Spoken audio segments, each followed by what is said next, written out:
Hey everyone, welcome back to another episode of Fed Up. Joining me this evening is Phil from the band Final Coil. Final Coil. I nearly made a mistake in pronouncing the name already. Such a good start again, like a coffee. How is it going in our wonderfully sweaty island today, man? Good, thank you. Yeah, I mean, as we were discussing, it seems that every time I do an interview, it's in sort of the hottest day of the year. So I'm sat up here absolutely sweating in my little studio, but otherwise all is well. Well, that's good to hear. Hopefully, we get some coolness. Maybe descends on us during the show. So let's jump straight in, man.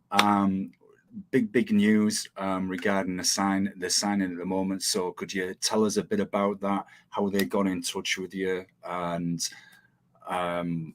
what you have coming? What you have coming soon as well. Yeah, sure.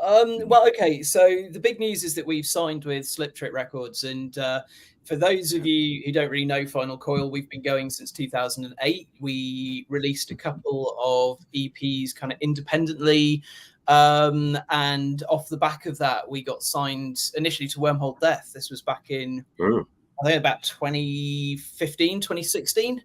And we released two albums through Wormhole Death. And those were Persistence of Memory, which was our kind of studio debut. And then we did the follow-up, which was The World We Left Behind for Others. And that came out just before the pandemic. It was about late 2019, The World We Left Behind for Others came out. And when we started like working on the albums, I had quite a strong theme in mind. So the Persistence of Memory was very much kind of like a conceptually linked. It wasn't a concept album, but it was thematically linked in terms of thinking about communication. And when it came time to write the second album, The World We Left Behind for Others, it happened around the time that my grandmother passed away. And we found in her possessions, amongst other things, we found like this kind of bundle of letters, which we didn't know anything about, but they were kind of letters between her and other members of the family, dealing with the breakup of her and her husband and the aftermath of World War II that he'd been involved in.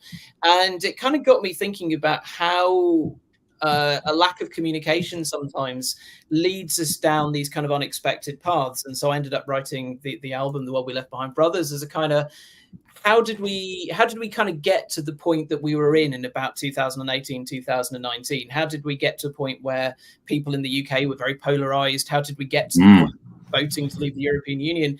You know, what were the kind of channels that led to that? And I sort of explored the relationship of my grandparents and how polarized they became over their reaction to World War II and the sort of the traumatic fallout and even the exceptionalism that created. So that became like a concept album that sort of acted as a spiritual sequel to the Persistence of Memory. And I already had in mind to write a follow-up to that, which was kind of going to look at the world as it is now. And for various reasons, I ended up having this really long conversation with Jazz Coleman of Killing Joke. I spent about an hour talking to him about conspiracy theories and kind of some of the things that are kind of taking place in the world today. It seemed like the natural kind of finale to it was to look at people now and to look at how the kind of extremity that we find ourselves pushed into by social media leads us down the kind of the dark rabbit hole of conspiracy theories and these sorts of things. And if you look at kind of America in January the 6th and the kind of post-Trump world, and even, you know, some of the claims made by sort of Boris Johnson and sort of allusions to the deep state, you can see that the kind of the polarization pushes people into these kind of narrative journeys because they're trying to make sense of the world we live in. So yeah, I wrote that album and we were out of contract with Wormhole Death, and we were looking to maybe make a little bit of a jump up. And it was actually our management, Imperative PR. It's like Chris Key and Paul Carter, fantastic guys.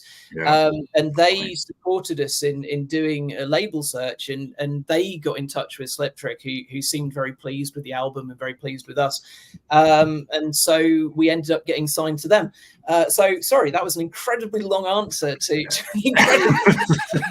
But it just helps maybe to explain like a bit of a background of the band and like, where we're kind of coming from.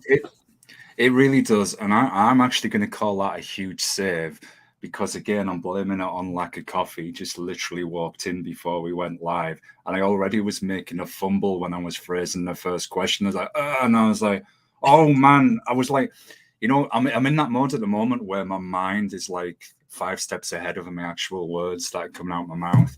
So, no, I'm going to say that was an absolute epic save, man.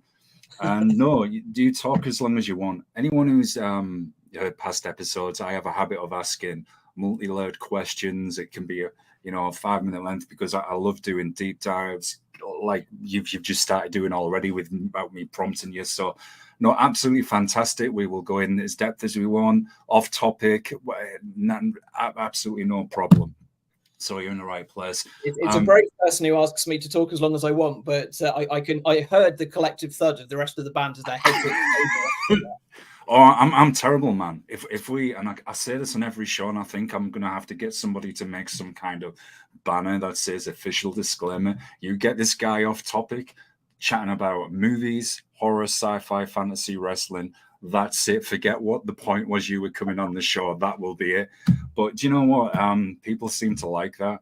We've been having people say, all right, no, we'll come back to my music later. Let's chat about this movie or whatever. And I'm like, okay.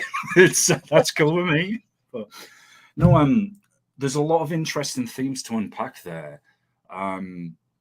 Starting with your nana passing out. I'm very sorry to hear about that.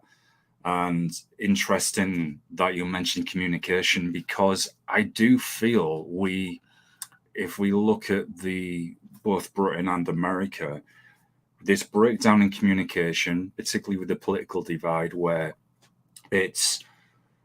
there will be communication in the sense of I'm going to shout at you and I'm going to shout louder because I'm right no matter what. And then I'm not going to listen. I'm just going to shout back, or I'm going to shout back with a load of obscenities. And you feel there's no middle ground. And for those that are either stuck in the middle, or you just think, right, we want to hear both perspectives here, even if we disagree politically, whatever. It's just, all right, you must be this, you must be that if you voted for this guy or that and the other. And we see it in everything, because I said, even like the off-topic areas I'm interested in, I see it, in wrestling, where it's just, and it's madness. And it's sometimes, and this is what I was going to ask you actually, when you were talking about that lack of communication, I kind of feel like, and some would say, oh, you're going on conspiracy theories here, but at times it feels like you are in the matrix, like you've woken up and you're in this kind of really strange play with everybody going along. And I know everyone's trying to survive economically, I get that, but the sense of the programming from social media as well, whether it's been intentional or unintentional, and as you said, how it can lead people down the rabbit hole. Not to, as a guest, I'm not going to say I'm an expert on the geopolitical situation at all, but say, look, there's always been powers that be, and people behind, I guess, closed doors, pulling strings and everything, without going on conspiracy theories, all throughout history. That's a given. The danger is, as you said, then we can have people can jump on that and then go in a completely very bad direction with it, which can sucker vulnerable people in there as well, or those maybe a bit naive or don't know too much about that area or whatever. And it's quite dangerous what that can lead to. And I've just realized I'm straying away from my point as well regarding that breakdown in communication. So you are not the only one who can talk for a wrestling band and be thinking, my God, he's met the northern equivalent of himself. So don't worry, we will actually get back to chatting about the music and what was supposed to be happening in that. Oh man, apologies. Shout out to Imperative PR. Sorry, man. You know what I'm like, Paul and Chris. I'm terrible, man. I'm going to choke myself. But yeah, we do generally have this breakdown in communication, and you see it in everything. And I mean, in relationships as well. The worst thing is when couples stop communicating. because then it can lead to one side getting the wrong idea, that resentment builds up, and eventually it comes out and it explodes in the wrong way. I've done it myself, sadly. And then it's a mess, and you think, if we just talked, we could have kind of worked through this, like in any relationship, or got to an agree to disagree. So it's very interesting. I have a very long-winded answer, but very interesting hearing this as the inspiration, because I like the fact that you were looking at real-life examples. You're touching on something that I think is definitely an issue in our society at the moment, and perhaps, you know, technology as it keeps evolving is kind of ruining the art of conversation and communicating to a sense as well. So no, I thought it was very interesting to hear. So I've just counted with an equally long-winded answer. Yeah, awkward pause there. So no, so, you know, does this? So with that very long-winded point, do you feel this breakdown in communication then that we see? I'll try and generalize this in current society as a whole. I think that is getting worse, or is it a bit of a twofold situation? It's an interesting question. It's one that I try and ask myself on a daily basis. You know, I've actually just finished 18 years of working in education, and I left that for a variety of reasons. But one of the reasons is that we came back from the lockdown and COVID, and I was teaching online for, I think I was teaching online for something in the region of 16 months, which was largely horrible. Yeah, that's what I was going to say. That was fun.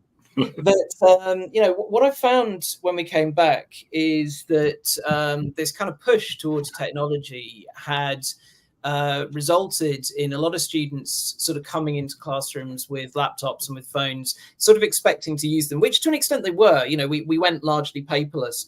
Yeah. And yeah, in and of itself, that's not necessarily a problem. But what I tended to find was that the skill of discourse, which had been central to my subjects, particularly, I taught globalization and later intercultural communication.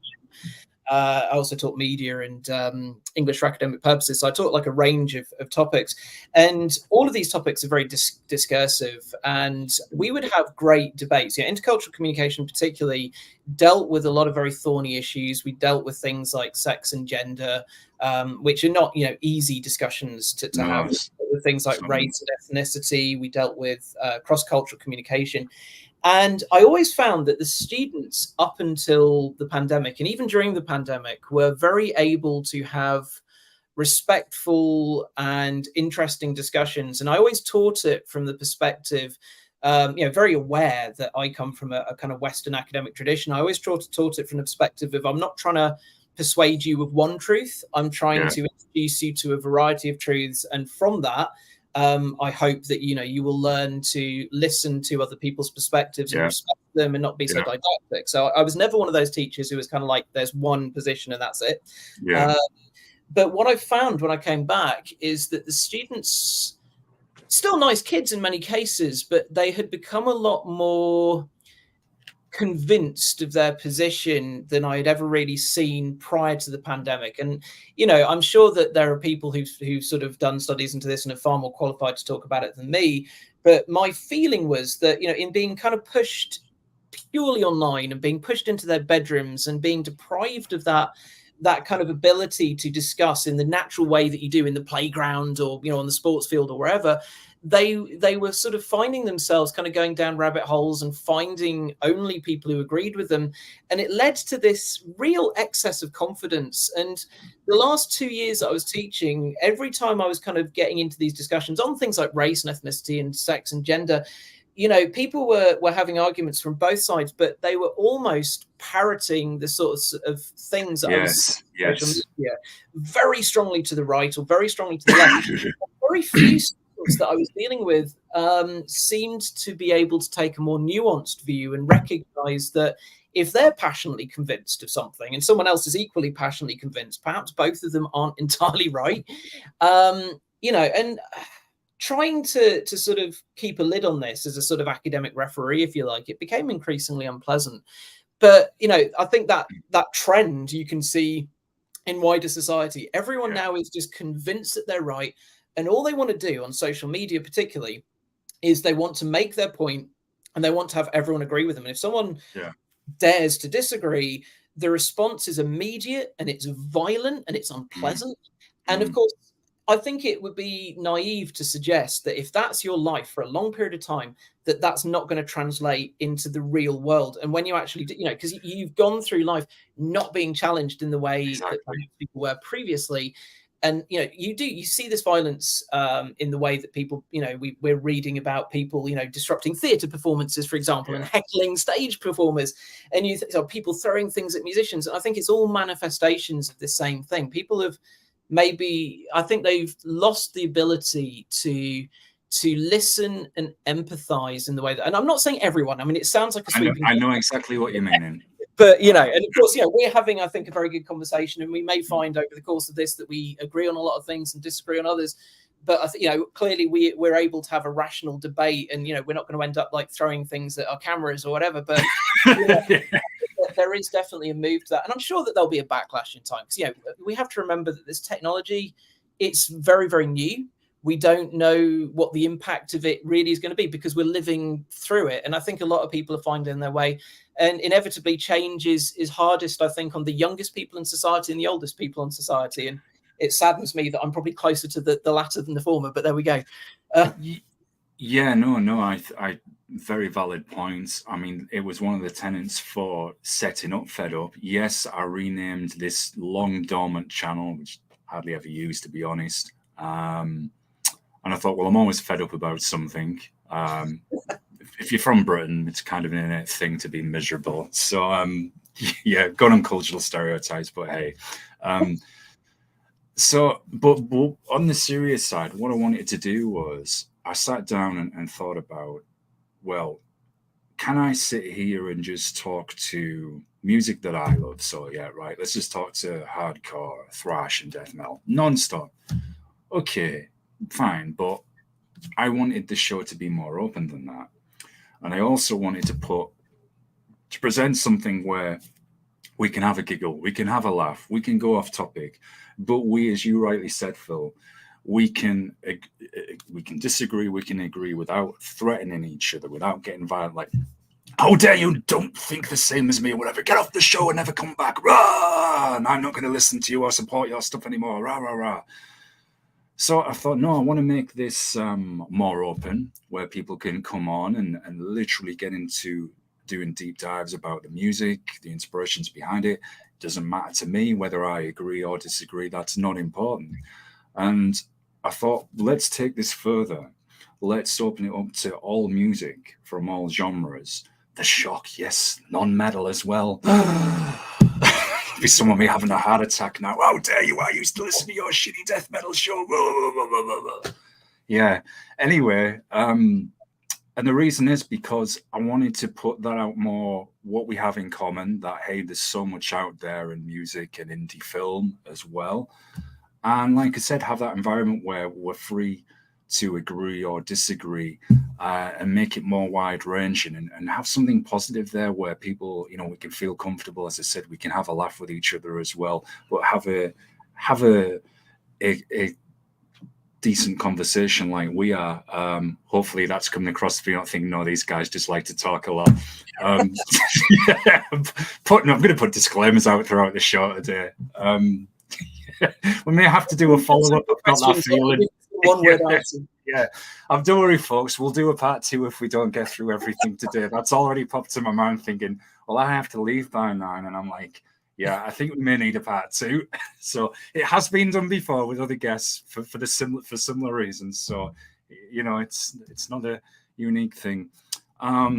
But no, and you rightly touched that the danger is that can then translate into the real world, because it's kind of like being normalized.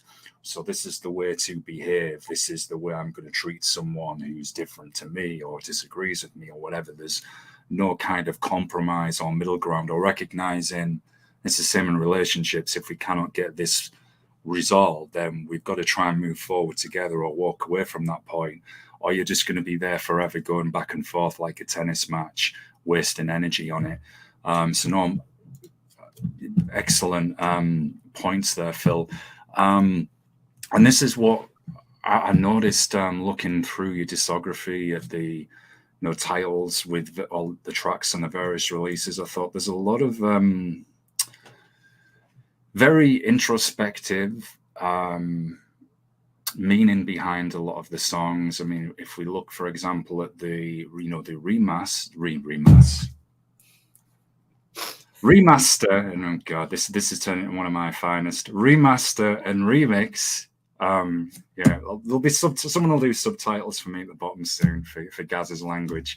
Anyway, the remix and remaster.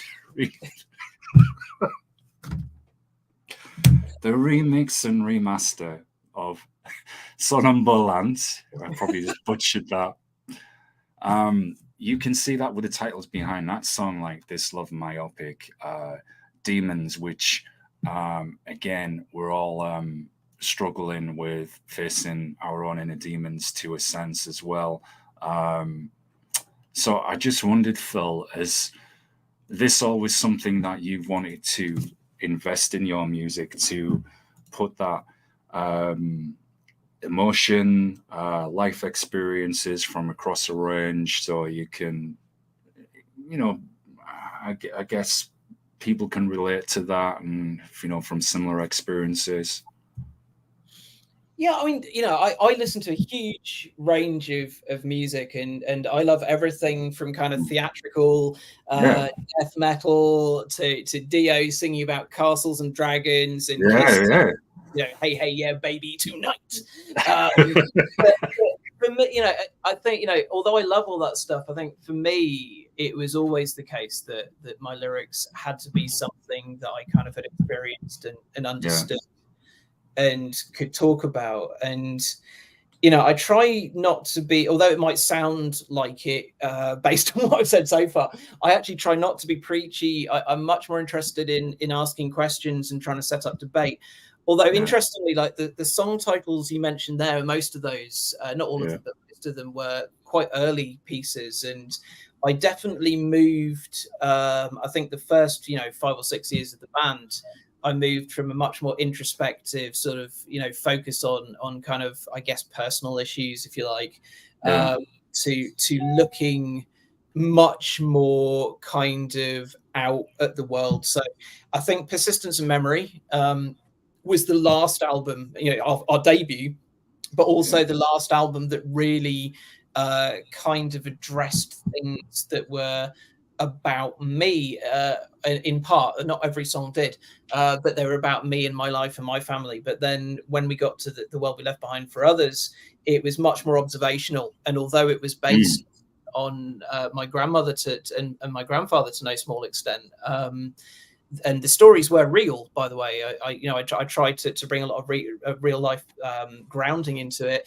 It wasn't about me. It was trying to ask questions and understand. How did we get to this world? And that's what the title is. The world we left behind for others.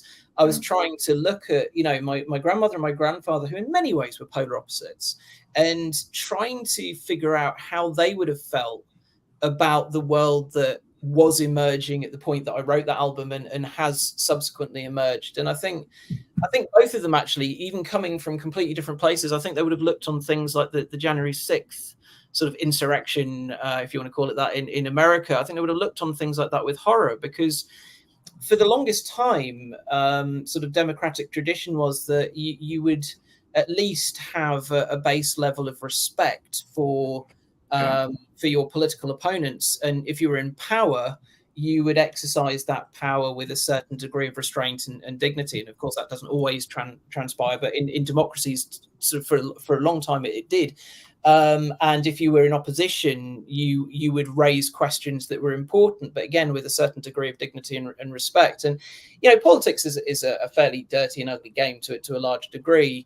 But there were people in the crowd with gallows and nooses threatening the vice president of the United States and calling for people to be shot and executed. And you think, God, how did we how did we get to this state? And I think, you know, there is a lot of the groundwork, unfortunately, was laid in the very difficult and very polarizing existence that people who were born in the 1920s, 1930s, and 1940s kind of lived. You know, these were the people who grew up with propaganda. They grew up antagonistic towards the very idea of internationalism.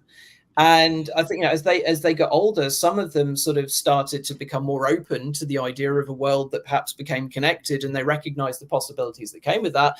And some of them who perhaps had fought or seen their friends and family die were looked at it with horror, and they didn't understand what it was. And so I tried to ask those questions again, not with condemnation, but with empathy, and trying to understand, you know.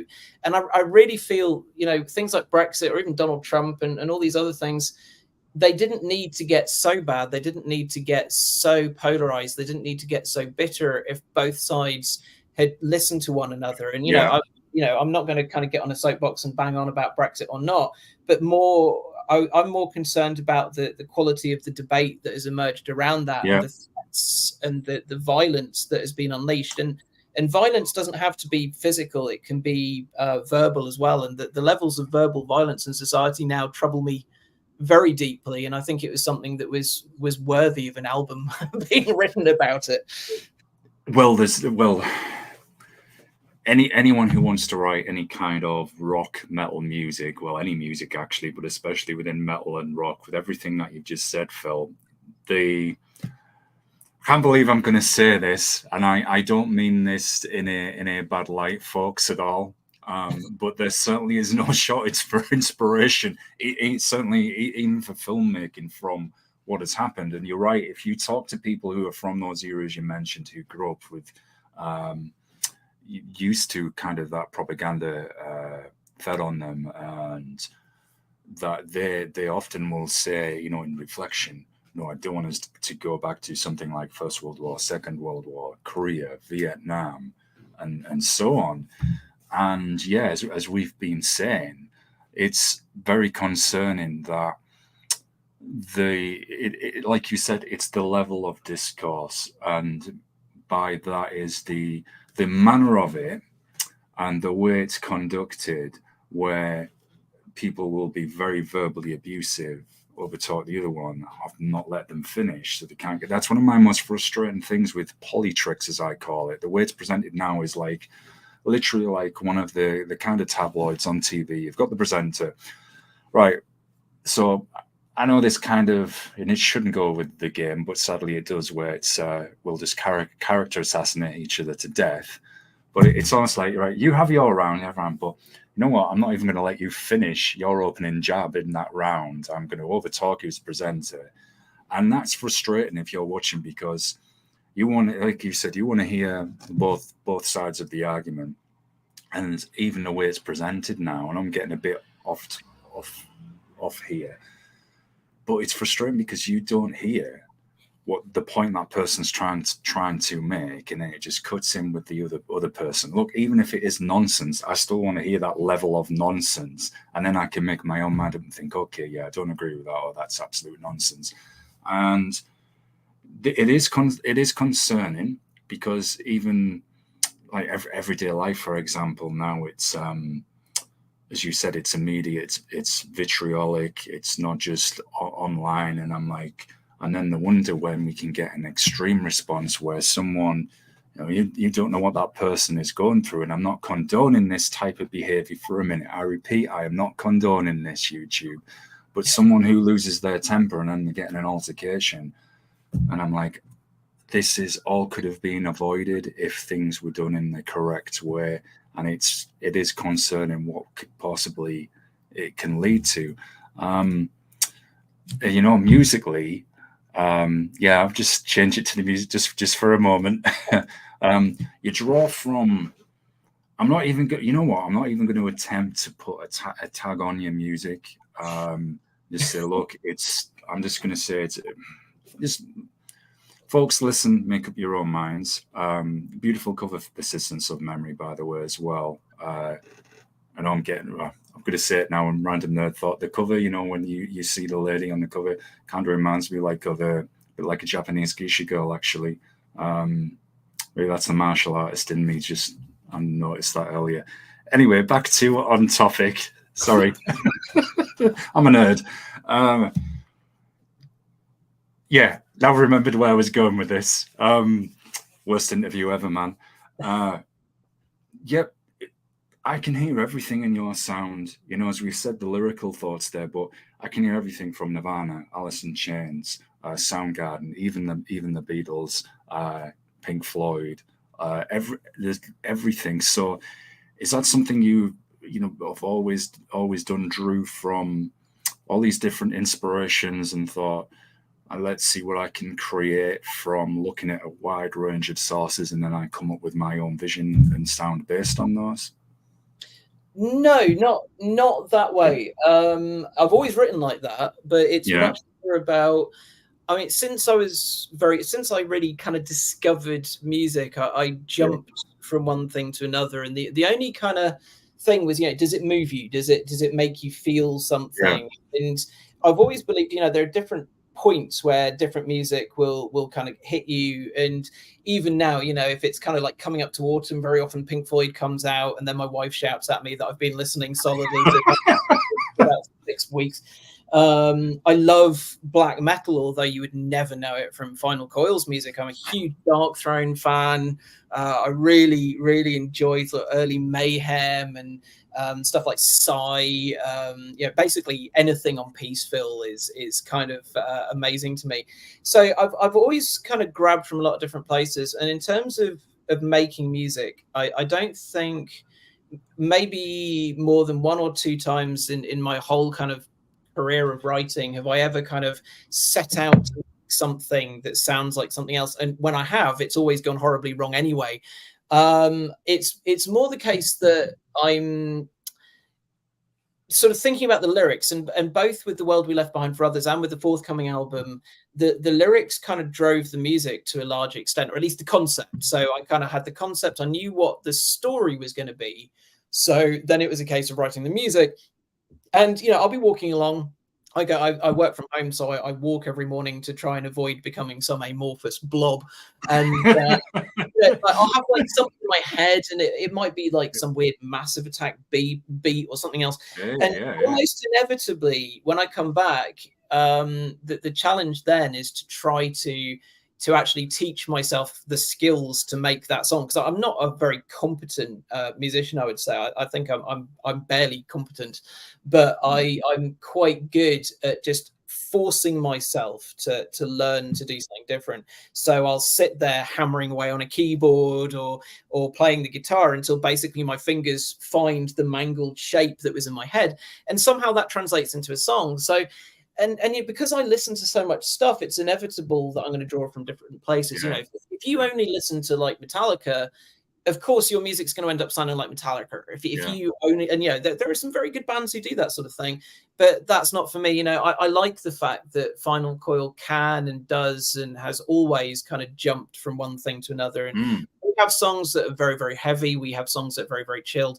On the new album, there is a song that really does go kind of full on trip hop. And, again, it wasn't some cynical decision. It was the mood of the lyric and the idea that I had for the kind of the narrative that was going with it. It kind of created the need for that type of song. It wouldn't have worked if it was like a heavy metal song, or if it was like a song. But I think after it all, one of the things I quite like about Final Coil is every time we do a new album, we'll send it off, obviously with real fear in our hearts, to all the different reviewers.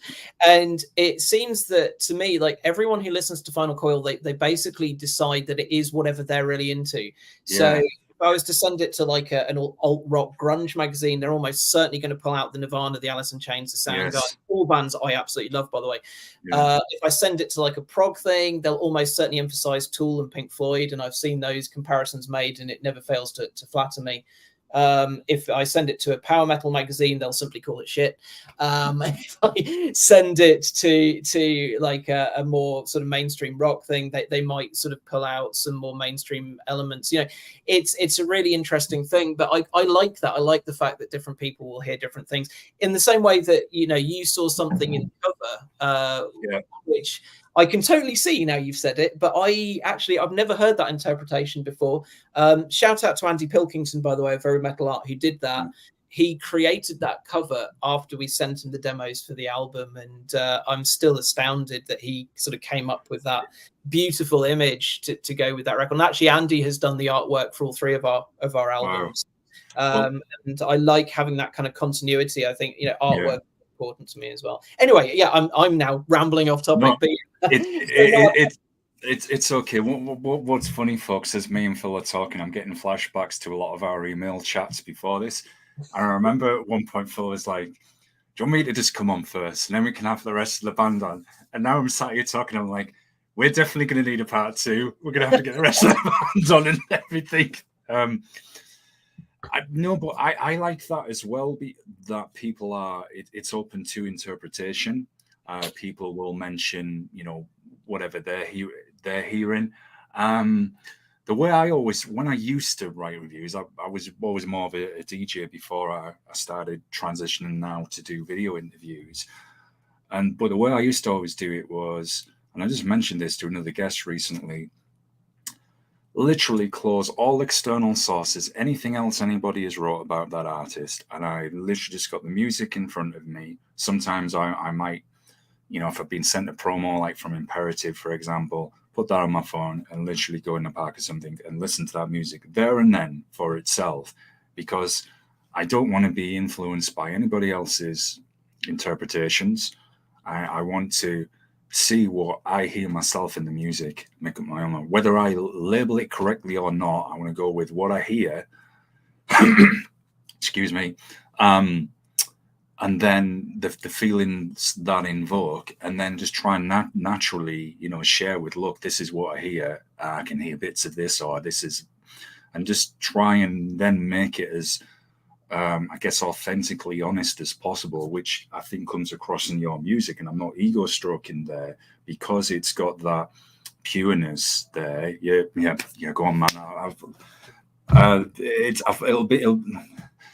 It'll be in your bank tomorrow, man. The payment, anyway. Yeah, I'm a secret banker, and when I'm not on here, folks. Yeah. There's a joke in there somewhere, but I'm not going to make it. Yeah. Well, yeah, with a word that's got certainly popular in recent circles. Yeah, definitely. I'll call it. Yeah, there was some poetry in a manner of speaking. But that's good. I mean, I could nerd further with looking at that cover for Persistence of Memory, because not only you see the geisha girl, kind of how it looks to me, because that's my martial arts bias, but it makes me think of, and Now We're Live, I forget the name, a very famous, I think it's a play set in World War II about a geisha girl that falls in love with an American GI, sorry. And then there's what's the one that's set in Vietnam as well? Think about the Fall of Saigon. Oh, Heaven and Earth, or? Possibly. It's 2 plays. But it invokes that in my imagination. So,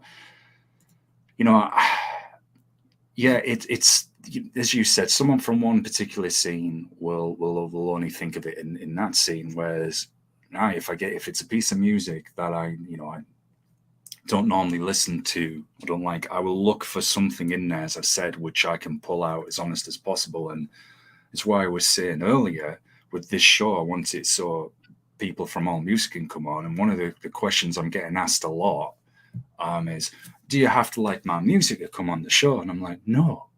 And they look absolutely like in shock. I'm like, really? I'm like, yeah. Why should it matter if I like your music or not? It really doesn't matter. I'm interested in talking to you, hearing about what drives your music, your thoughts behind it, how you play, everything you've been telling me today so far. That's what I want to talk to you about. If I like the music, I like it. Hey, if I don't, it doesn't matter. I'm not going to be, no, ban John. An example. You said you're a huge black metal fan. I only like a little bit of it. I'm not really into it. So, and I forgot where I was going with this, but believe it or not, it was relevant. So we'll just forget that and continue forward. What a train wreck. Man. Pay attention in class, y'all. Pay attention. The trip-hop element, though, you mentioned with Massive Attack. Man, that caught my ear straight away, because I love Massive Attack. and I'm also a huge, again, people maybe you wouldn't think this, I'm a huge underground hip hop head as well. One of my favorite UK crews is Triple Darkness, who put out a new album very recently. I don't know if these guys are still active, but you've got Manny, Jimmy True, and I forgot the other guy's name, but Caxton Press from London. Awesome stuff. Of course, you say the word hip hop, people now they'll go, oh, you mean mumble rap, everything? No, nothing like that at all. Real lyricism and thoughts. Check it out, y'all. Anyway, enough about my random nerding, and let's. I'll try and get us back on topic briefly if I can. Yeah, God, I'm making people fed up, man. But it's not. But it's nice. There's that theme of the artwork across the albums too. So I don't know if you mentioned it, Phil. I don't think you did. And I've forgotten his name, so sorry. Is he doing the cover for the new album? Yeah, and it says Andy Pilkington of Very Metal Art. He's a great guy. He's done stuff for Flotsam and Jetsam and Skindred. Wow. So we're really lucky to work with him. And when he did the first album, we were absolutely stunned with how it came out. So it was only natural he would do the second. And the third album, it's the final part of the kind of Persistence trilogy. It's a direct sequel. Even the title, The World We Inherited, it basically picks up exactly where we left off at the end of the second album, musically, lyrically, and visually. So it was never a doubt in my mind it had to be Andy. And I mean, there are so many great artists doing stuff in album design, and I think in the future it'd be nice to explore working with someone else, but for this trilogy it had to be Andy. And I never actually articulated that to him, so I'm really glad that he said yes and I didn't have to kind of go and beg him. But no, it had to be him doing it, because thematically there's nothing more frustrating than when you've got a band who sort of does something that's sort of perceived as a trilogy, but they couldn't get the same artist and everything looks totally different. You say you're a film fan, so it's when the fans are up in arms because the cinematographer changes from you see it in comics as well with the artwork. Oh God, I was a huge fan of like the DC, the original DC Star Trek series was the ones, and you always like when you had like the really good artists, and the drawing and the inking was really lifelike, and then you got like, I don't know, they had an off day. Poundland doing the shoe 3. But so it's, I think, that kind of, I think people really appreciate that. And to go to one of my favorite bands, you look at Pink Floyd, or if you look at something like Catatonia, I think it's Travis Smith, I think. I hope I've said that right, does the artwork for that. But anyway, it's the Hypnosis artwork for Pink Floyd. And you think about all those amazing album covers and, how even though they were very, very different, one to the next, if you look at them as a body, they actually, they feel similar because, of course, it's the same artist kind of creating that world. And I just think that's such an important part. Or Roger Dean, doing the artwork for Yes, right? It's amazing stuff. And, when a band goes off grid with the artwork and does something a little bit less impressive, I don't know, Black Sabbath, when they did Never Say Die with the pictures of the kind of Russian jet fighters or whatever it is on the front, and you're like, oh, come on. You gave us some classic all-time great covers, and you give us mind you, they also gave us Sabotage and Bill Ward and his wife's tights, so I'm a huge Sabbath fan, by the way, so please don't write in with terrible comments about how I'm dissing Black Sabbath, but I'm going to shut up now. No, you're very welcome. It's all good, as I've said. Here, guests to feel free to express themselves about their opinions on music. So don't worry. I'm not going to be. It's like, again, this is another. God, you could do a show on this. It's like you can be. I don't know. Look, I love AEW wrestling. Yeah, I watch all wrestling, but AEW is my favorite. But that doesn't mean that I'm never going to criticize them, that I'm happy with everything that they do, that no, this wasn't bad, that everything is fantastic. Because sadly, again, it reiterates to what we were saying earlier. It's led to this kind of like cult-like behavior. It's, how dare you not like this release or this album, this book, this movie, blah, blah, blah, blah, blah. If you don't like this movie, you must be sexist because there's a woman sexist. No, it's shit. That's why I don't like it. It's just shit. Sorry, YouTube. The one too many words there. Had to say that to emphasize. That's why I don't like the movie. I don't care if it's a man, woman, or whatever you want to identify as. I only care is the movie good? Is there too much reliance on popcorn effects? Don't get me wrong, I like some of that stuff, but I still like some semblance of the story. No, the story is crap. That's why I do not like it. Anyway, off-topic nerd rants. Believe it, they're making Gladiator 2, by the way. How the hell is that? I had heard that, and yeah, it's an interesting concept. I'm kind of hoping that they'll resurrect him zombie style, and we're going to get like My name is Zombie-ness. I imagine Bruce Campbell kind of popping up, like, yes. Yeah. I would watch that, but I fear it might be ponderous and dull. Hey, if they could do it, an Ash Maximus Meridius Decimus Meridius to whatever ever edition, I'm all for that. If you're going to make a sequel, and how the hell you're going to stretch that, I know as Maximus long lost, I know brother from somewhere, whatever comes to fight whatever emperor. If we're going to go and make it even more ridiculous, well, let's get Ash in. Let's get the Evil Dead edition of Gladiator. I'm absolutely all over that. It's got to be better than the recent horrible remakes. So definitely, man. All right, you heard it here first. Let's get a petition going. Someone out there can start this off. I probably wasn't braver than I am, but I like this. This plan is good. Yeah, let's get it crowdfunded. Let's put that pitch to Bruce. I know you said you wouldn't do any more of the Ash versus Evil Dead series because sadly everybody kept ripping it off, powering it, which absolutely sucks. So come on, man, let's do this. Evil Deadiator. It's the best I can come up with at the moment. Got to get that done. It will do for now. Yeah. Working title. It's all good. Yeah. Goes in the arena with a boomstick. I'm all for that. So, briefly going back to the music again. We're here all night, folks. Yeah, folks. Anyone who's watched these episodes that I do, this is kind of it happens all the time. It's probably why the shows end up always being so long. And then why I'm always challenged by the concept of punctuality as well. I can see it now. Folks are getting happy. I'm like, dude, we're going to have to set up something again. I'm like, I've got to go. Sorry. Yes. Anyway, so with the... Actually, can you reveal the name of the new album yet? Or are you allowed to do that? All right. Could you tell us the title what inspired that title as well, please? Well, I mean, the title was really easy because it is the world we inherited. So the world. Oh yeah. Sorry, yeah. Remember so it does take us forward, and the inspiration I mentioned it earlier, but it was for various reasons. I ended up in this very long conversation with Jazz Coleman, and he's one of the most interesting and intense people you will ever meet.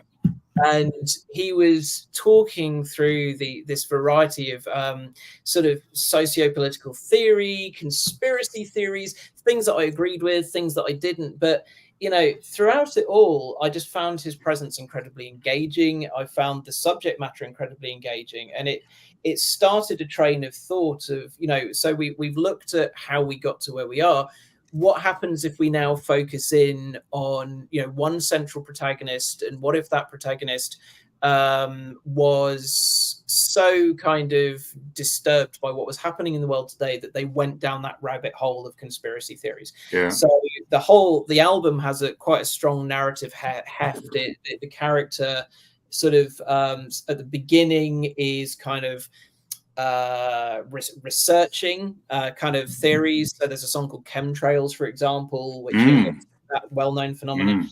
And at various points in the album, they try to kind of come back to themselves, their family stages an intervention, and they spend there's one song where they spend a lot of time sort of looking at things in their life that have made them happy and trying just to come back to the world. But ultimately, this kind of the strength of the conspiracy theory, the strength of this belief that there are things going on outside of their control sort of becomes overwhelming, and the character ends up kind of moving from sort of passively researching conspiracy to moving into a more active and dangerous role as sort of social discord, if you like. It's a very cheery album, by the way.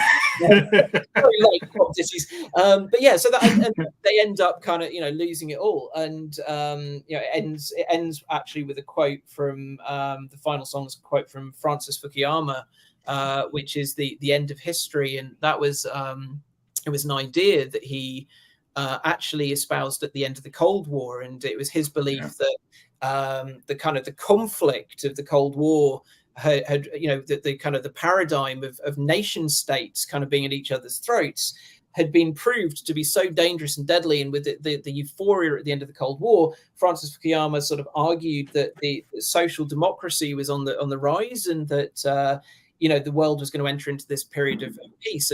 And obviously that theory was very soon, unfortunately, ripped to shreds. And of course, you get Huntington appear not soon afterwards with kind of Clash of Civilizations, which is like the antithesis of that. But I just thought, this is the world that I grew up in. I grew up, I was born in 1980. I lived through the tail end of the Cold War. And I remember that the early to mid 90s, even though there were conflicts, you had the breakup of Yugoslavia, which of course was truly appalling. But the world overall, at least briefly, seemed to be moving in a trajectory that would involve more conversation and more connection. That the sort of this nuclear threat that you may remember yourself, like the adverts on television in the 1980s, kind of you need to duck and cover. There was a famous advert that went out sort of saying if there's a bomb and you're stuck in your house with a body for more than 14 days, sneak outside if you can to bury it. That was the world we lived in. So it's not surprising that the 90s felt quite a lot more positive and quite a lot more open. And I think then, in 9/11 in 2001, it really changed everything. And although I personally don't agree with this analysis, I know that a lot of the hawks, particularly in America, seized on Huntington's Clash of Civilizations thesis. And they sort of said, look, this is evidence that there's this, we're entering into a new period of civilizational struggle, so it's going to be sort of East versus West, and the Cynic bloc versus the Western capitalist bloc, and the Islamic bloc versus the Judeo-Christian bloc. And, the problem is when you've got a theory like that sort of influencing people in quite powerful positions in politics, quite a lot of what they do kind of makes theory reality. So we entered into a much darker sort of period, if you like. So anyway, so the album kind of details, I think there is an element of my own disenfranchisement with the kind of the political discourse at the moment, but also it's asking questions about like how healthy really is it that people are moving to these extreme fringes because that's the only way they can possibly make sense of the chaos that's in the world today. It's not enough that we've got autoclaved aerated concrete collapsing in classrooms. We need to have a conspiracy that explains that, rather than go, what, things fucked up. Excuse the language there, but things have gone badly, and I think a lot of people seem to prefer like some sort of overarching puppet master than to actually believe that we are the victims of kind of ineptitude on an industrial scale. I was just about to say, look, in some instances, yes, could be a puppet master, definitely. But as you said, there's not a force behind everything. As you just rightly said, Phil, I was literally just about to make the comment. It can be just as simple as this, complete ineptitude and laziness. It's like we've heard the stories of various like dive bar metal clubs or whatever, and I'm referencing real life experience here. There's a hole in the wall, and look at it. We'll have to fix that one day, and then years go by and it's still there. It kind of becomes like the staple on that. And look, that will have happened in other eras as well. And I think, with the concrete cladding, that's just what's happened. Sadly, happens too often in Britain. This is a whole other conversation where it's like, yes, we have needed to upgrade. Like the water, the system drains for me needed upgraded for so long. I'll go back to the Victorian era, etc. And I think in those cases, that's literally what it is. It's not always like there's somebody sat behind a desk somewhere, and I'm just realised that it's gone dark here, and I'm going to put the light on because some would be thinking, "Oh yeah, it's you, isn't it? You sat there in the dark." Oh. No, that's just laziness to get out of the chair and turn the light on, which I will do in a moment when Phil answers his next question. So with everything that you said there, and I find it very interesting. Obviously, very, very deep, intelligent music. How did you match the sound to flow with those topics? That must have been quite some undertaking. And whilst you answer that, Phil, I'm just going to quickly turn my camera off and put the light on for a second. So the floor is yours, sir. Running away when I speak. No. So yeah, trying to match the sound. I think because there was a really strong narrative in place, it actually wasn't as challenging as you might think to come up with kind of music that would fit that. I think it became more challenging when I was trying to deal with things that were perhaps a little bit outside of maybe sort of Final Coil's normal lyrical sphere. So there's one song in particular which I mentioned earlier has a very strong trip hop influence, and that's I'm a huge fan of things like Massive Attack and Tricky and Head and DJ Shadow. I think these are such innovative and interesting bands.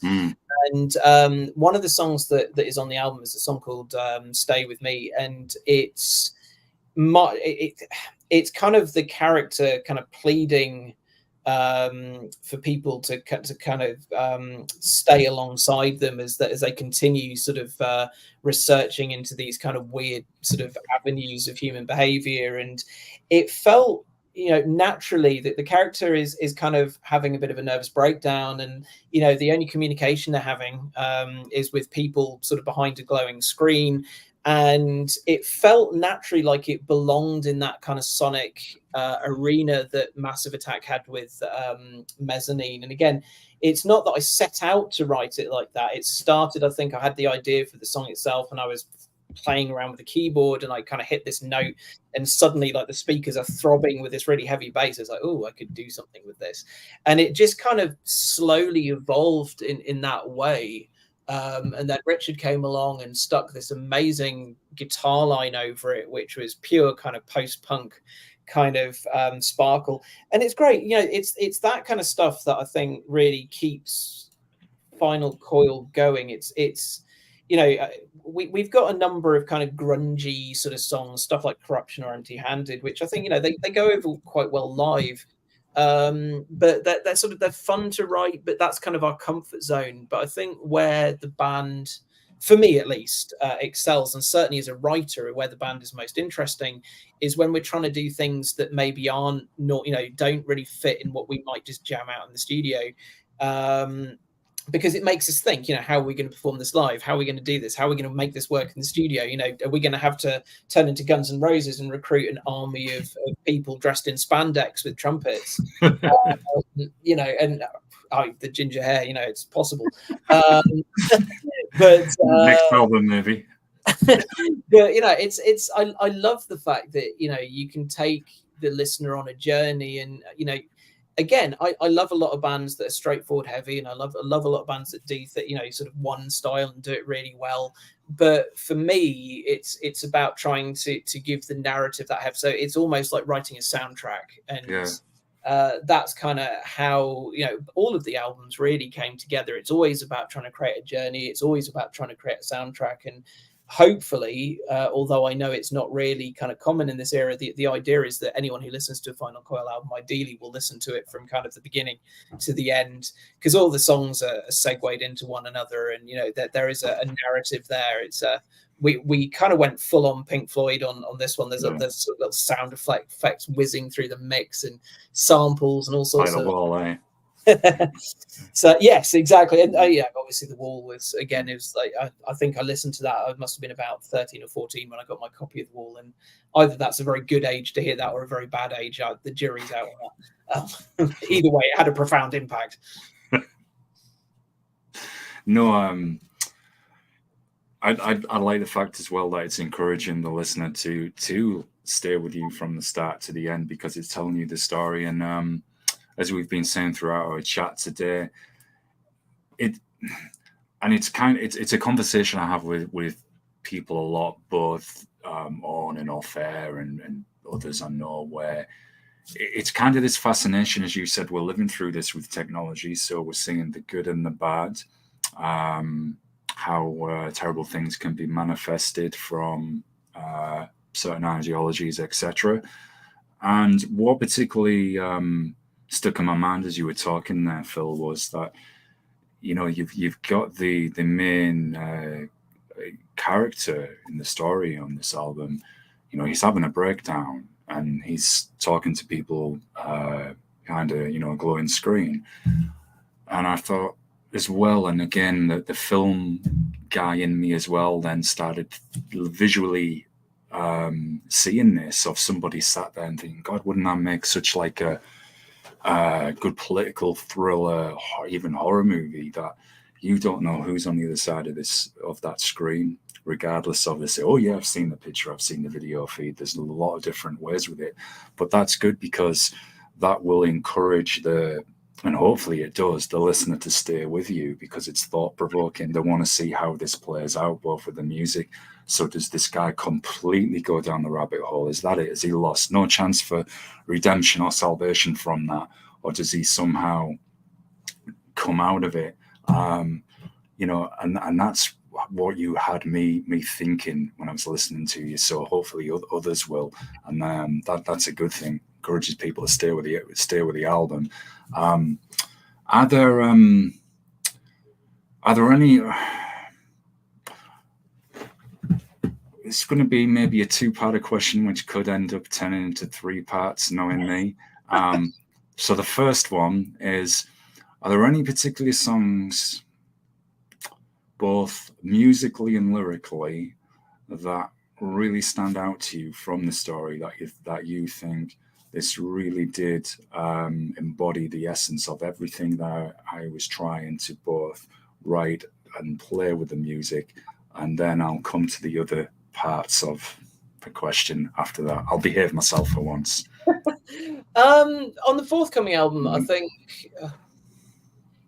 I think probably, well, Stay With Me, I think is a really pivotal song, because I think it captures a sense of sort of nascent paranoia.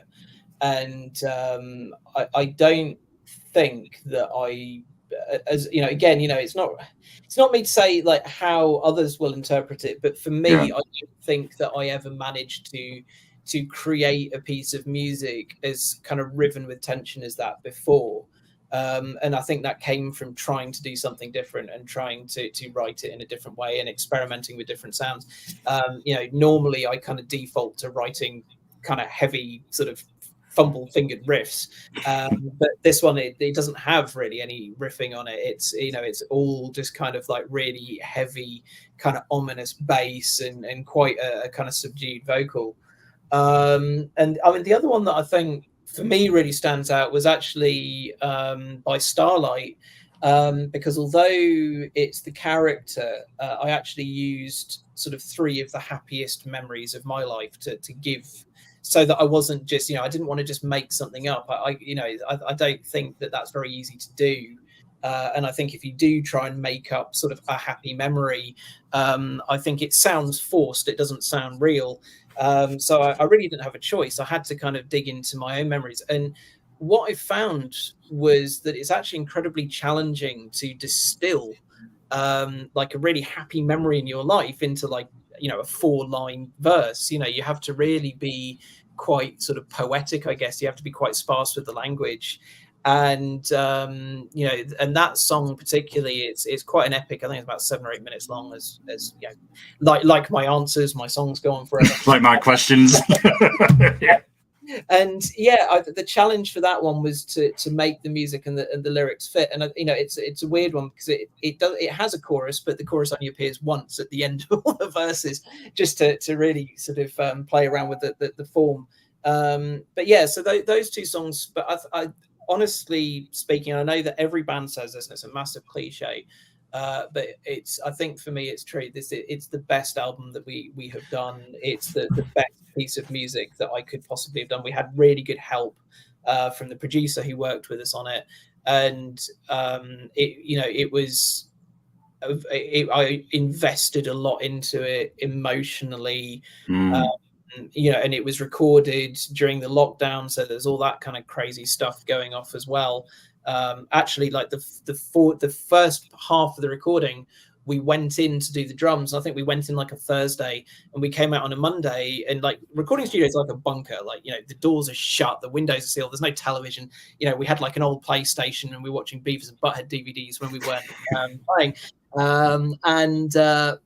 And we came out and there's no toilet paper, and 2 days later we're like, we're in lockdown. It was really strange. And actually, you know, the next half of the session then got moved and didn't happen for like 3 months instead of like the 3 weeks it was going to be. And then the mixing and mastering took like another 3 or 4 months. So it was a long process to get the album kind of finished. But it was genuinely, we put in, I think, you know, writing it and then getting the band together and recording it, I put in everything that I had to kind of make it happen. And I had to, particularly because I was so pleased with the second album, that I thought, you know, the emotions in that were very real and very genuine. It had to, the follow-up had to be equal to it, or there was no point in doing it. We'd have to do just something else, I think, completely. It had to be right to work. Yeah, totally. And I think they say with anything, with any kind of writing or music, whether again this is novels, you know, music, film, whatever, if it's got that authentic experience, emotion, and energy that's drawn from everything that was being said, well, that really shines through, and it gives it that bit of authenticity as well. And what I find, you know, you were mentioning like, you know, heavy bass, and how he'd gone into like even like a massive attacks style track. I've noticed with trip hop and dark synth and dark techno as well, there is something as well about those beats and that music that really does carry that kind of in a way, it's, you know, someone would say, you know, who say listens to death and black metal, might say, right, it's not as heavy, I guess, or as extreme, but there can be that kind of really melancholy darkness within the sound that's expressed there, which is just shout out to Ross from Planet X Filmworks, who's listening in. That's my co-host from the States in San Diego. What up, man? Thanks for stopping by. I just saw that as well. I think I'm probably late in the comment, but yeah. Yeah, there's that melancholy sadness and darkness in those, which really can encapsulate the emotion that you want to convey. So, you know, I totally feel you on that, and I thought that was excellent. And there was a point with this, which I should have just asked the triple layer question at the start. Whatever. Anyway, it'll come back at some point. Yeah, I think we both demonstrate how not to do discussions today. It's like, isn't it? Well, maybe not, but yeah. It could be worse. We could just be sat here looking at each other and, you know, not speaking. Yeah. I'll do the generic one. So, what's this song called? And the next one, okay, that song ripped. That was good. And then the next one, yeah, I like that one. Okay, well, yeah. Fantastic. Yeah, off topicness. Shout out to Ross though as well. He went to see the 35th anniversary of the movie They Live last night with Roddy Piper, which is a classic film. Oh, movie, dude. John Carpenter movies are, and that run of movies that you did, like They Live. You've got Assault on Precinct 13, Escape. Oh man. Prince of Darkness. It's like a Big Trouble in Little China. It's like a perfect run of movies. My friend Ellen, who I was at university with, we watched a load of these films back when we were at university. Yeah. And my wife and I now we watch. We have like John Carpenter sort of weekends. Oh god, yeah. And Big Trouble in Little China, particularly, I absolutely love that film. Dude, Ross, VX, if you want to come on, join in. Shoot me a message, invite you, and join in the discussion, because man, this exactly everything we're into, man, the same. Big Trouble in Little China, absolute classic. David Lopan, awesome band called Lopan as well, everyone worth checking out for that reason. The dialogue, the humor in there, the Raiden-esque dude, who explodes, and David Lopan when he's in the wheelchair at the end, and just the way he laughs, and he kind of, what's the insult he says to Mr. Burton as well near the end of the movie? Absolute classics, man. John Carpenter, dude, you're just in the right place. I missed out as well. I got a huge list. Like The Thing is in the middle of that as well. Yeah. Man, the guy was on fire in that period. I'm starting to get very hyper, and the point of this is Phil from Final Coil, by the way, ladies and gentlemen. Yes, he was coming on to talk about the music, but hey, we've got nerding as usual. Off topic, guys. It's not hard. A lot of guests who've come on the show recently have been saying to me, and I've said this on more or less every episode, dude, set up a round robin movie show where we can get everybody on there and we'll discuss a movie and we'll nerd off. Ross, who have been shouting out there, his channel, Planet X Filmworks, he does true crime series of interviews and films all about the Zodiac Killer and everything. Really awesome stuff. But we co-host a film review show together as well. And man, this is just what it's like. And you've got me thinking, man, I've got to get us all together now on a show here so we can all go off on random nerding about all of these different movies and music, but absolute classics. So you are welcome, folks, to drop some questions for Phil as well, and I will put them to him. For now, I'm going to try and get us briefly back on topic for a moment or two. Oh God, I need to get that disclaimer banner done, dude. I'm promising nothing. So, actually, when is the album due for release as well? For those that don't know, we still don't know. Actually, it's right. To be confirmed later in the year. So yeah, we're just finishing up the artwork at the moment, the credits, the track listing, all that sort of good stuff. But yeah, it's more or less ready to go. So. Awesome stuff. Look forward to that. Definitely keep us up to date on it as well.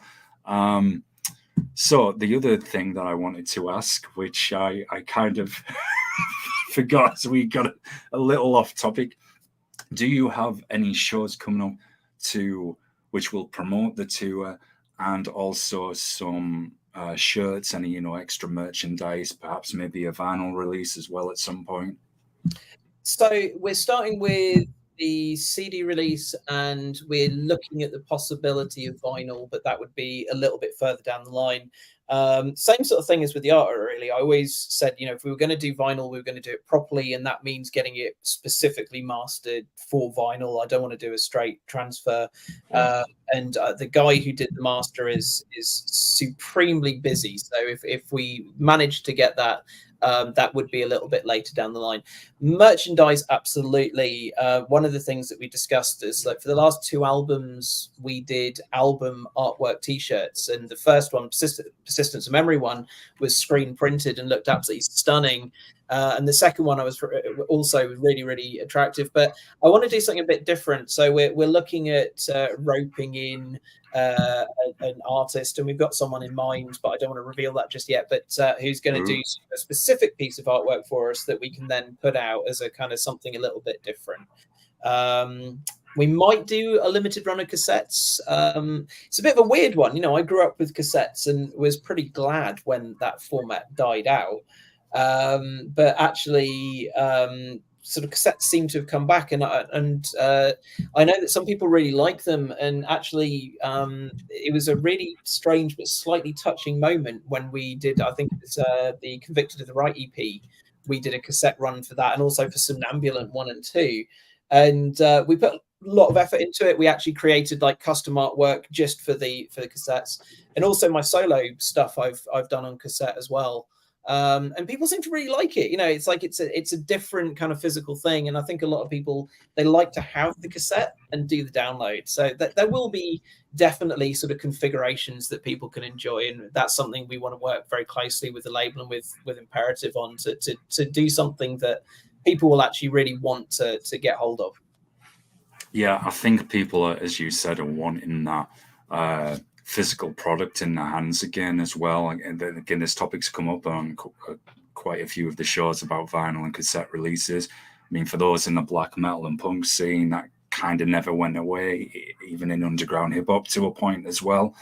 But it's almost now, I feel, with the popularity of vinyl again, like it's becoming an extension of the merchandise. And no, it's a different format for us to listen to. Or I either want the vinyl, as I've said in past shows, on my wall as a piece of art. There's people who do that as well. So it's something that I think offers a different listening experience, a different collector's item in a way. You know, you can say, look, I've got the cassette release of whatever from year so and so. So I think it's certainly something not to be discounted, for sure. And yeah, the shirt for The World We Left Behind, you know, that was very beautiful as well. So I was just curious on that.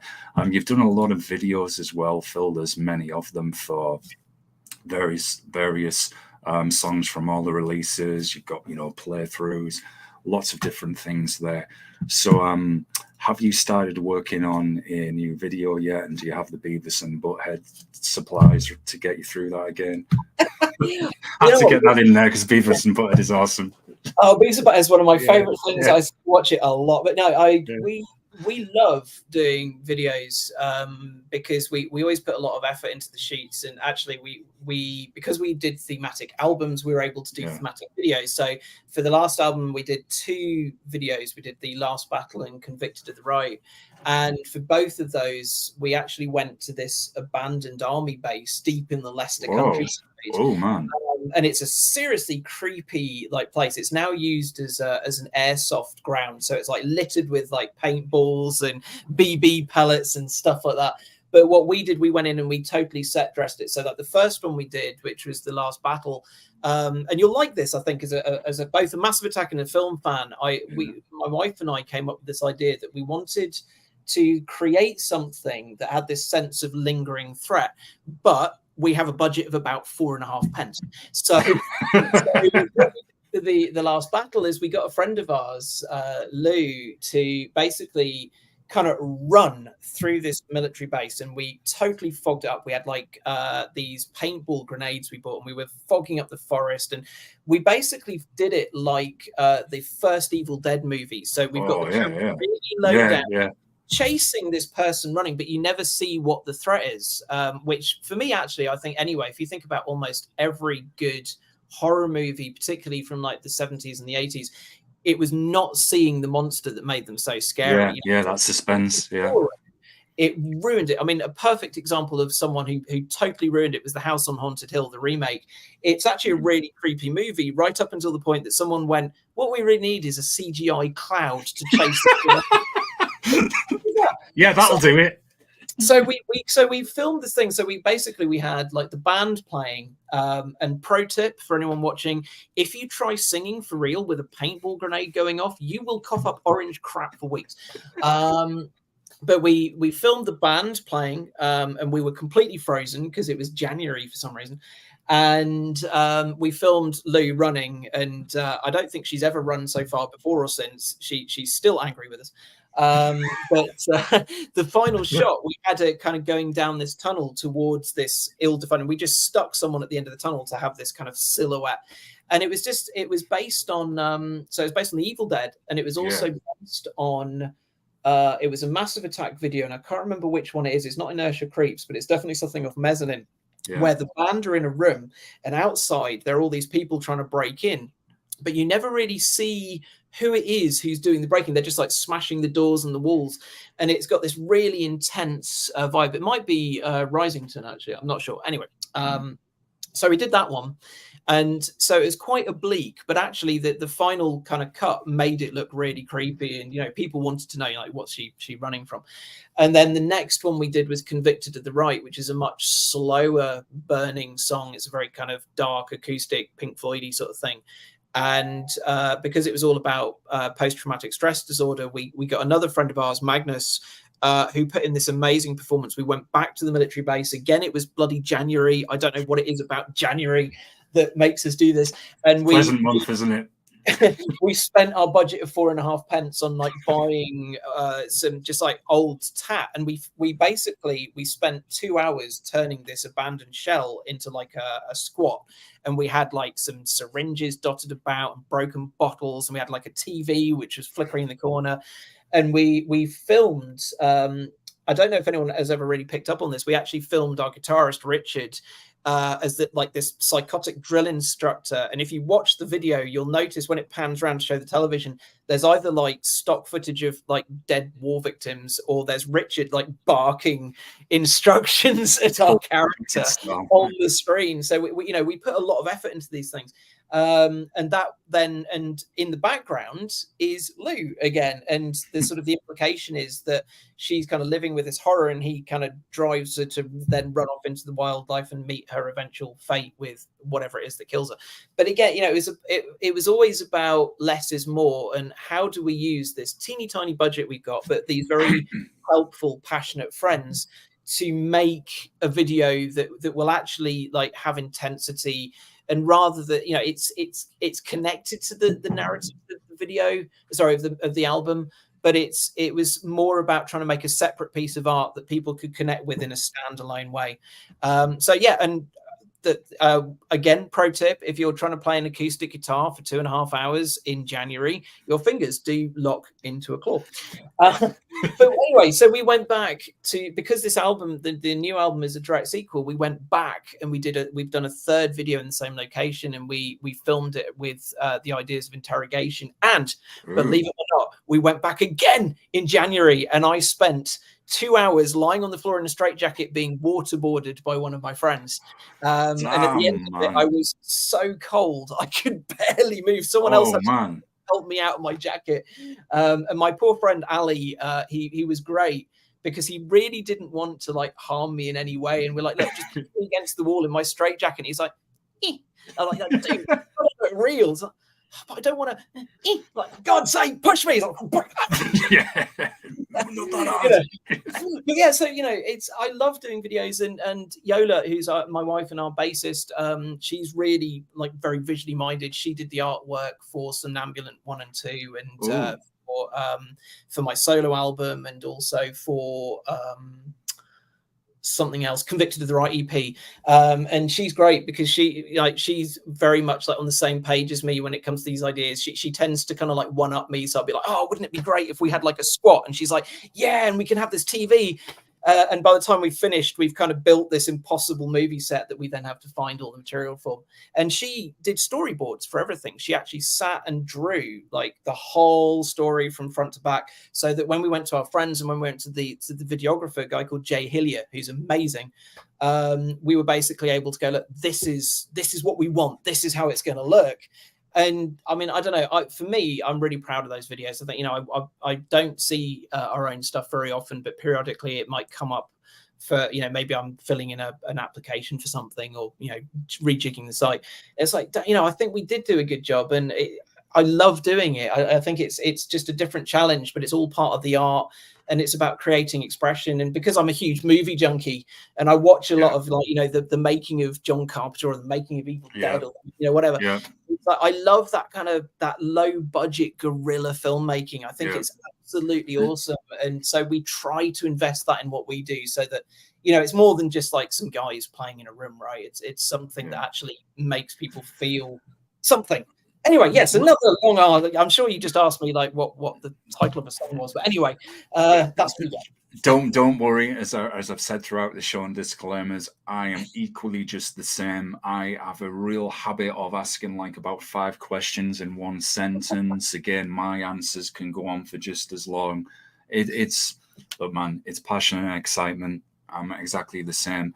I'd rather have someone that is going to give me all of that information and, yes, talk a lot, rather than be, so we recorded this song and I dropped this chording and we filmed here. And then I stood in front of the camera looking serious because, we're brutal death or whatever it has to be. I'm not picking on death and black metal all the time, folks. I'm just going on some experiences for comedy purposes, honestly. So, yeah, it's better than someone who just doesn't really. The most frustrating thing can be an artist from any genre where you'll ask them about the music and they don't really have anything to say about it, or there's like a reluctance to talk about it. I'm like, well, why should we listen then? If you don't want to talk about it, you know. But man, there's something about those old army bases as well. My dad, when he was in the army, he got stationed on base round. Oh, can't remember where now. I'll find out one time.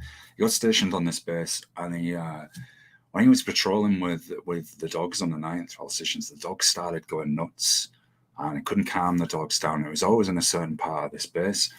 You know, it was a new post for my dad, and when he found out about it, it was haunted. And it was every time he went this particular part of the base, the dogs just went absolutely crazy. They tried, you know, everything, and I mean, in the military and in the police as well, they're obvious, and mountain rescue, you know, they're trained to handle the dogs to such a good standard as well. And everything my dad did just couldn't get these dogs to calm down. So I'm fascinated by the filming. Evil Dead, absolutely on the money with that. I can talk Evil Dead all day, man. And sometimes there's something to be said for simplicity in presenting the atmosphere, the message, the tension. So, and especially and with music as well, because it's coming across very cinematic. Like a score, you know, the lady's running, something's after her, so what is chasing her, who's going to get her? PTSD, something I can, sadly, unfortunately, I can really relate to. But anyway, I digress. So no, man, that's awesome. Not so awesome doing it in January though, especially over here. It's not exactly our most pleasant month. And man, that must have been so uncomfortable in that straitjacket in January, dude. Did you have aches, and were you like getting into bed kind of like this, like, yeah, I'm all right. that whole shoot, it was a blast, but my God, it was deeply uncomfortable. Yeah, I bet, man. I bet. The way that we set up the room, you know, again, it's like kind of less is more, and all we did was we got like translucent sheeting, you know, like the stuff you get for decorating, and we kind of hung it up and then stuck some lights behind it, and it ended up looking incredibly sinister. But of course, you know, if you're lying on a cold concrete floor, semi-wrapped in plastic, wearing a straitjacket, having freezing cold water poured over you repeatedly in January, it doesn't take much to look miserable. You already fucking are. Yeah. Some people might say that's absolute lunacy, but yeah, man. Wow, I mean, God, that must have been, dude. You I don't know if you plan to do this, but seeing the actual making of that and what you went through, both for one from a filmmaking perspective, and then for comedic purposes as well. You know, you could put kind of out of there. I'd make an album. You like laid on the floor in the straitjacket there, look like that. And like when you said, you know, when your hands were clawing, that made me think. You know, we were mentioning the Gladiator sequel earlier. Get me started. Anyway, it made me think of that scene. You know, when you know, just after the battle in the opening, and Maximus is he's on his knees on the ground. The Praetorian Guard are gonna try and execute this guy, and of course the sword gets stuck in a wind. I immediately popped in my mind as soon as you said that.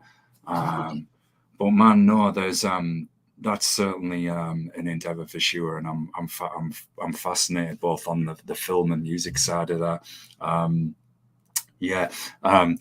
Maybe not a place you want to play live if your hands freeze up one time as well. Halfway through a song, it's like it's coming. I mean, like, yeah, a night like tonight would be absolutely fine. But yeah, middle of January, no, not so cool. Yeah. Well, the way things are going, man, like with our move into 2 seasons, who knows? January may become a summer month, and no, everything's getting so messed up. Folks, I can see a few of you around. If anyone does have any questions for Phil, I can pop them to him, y'all.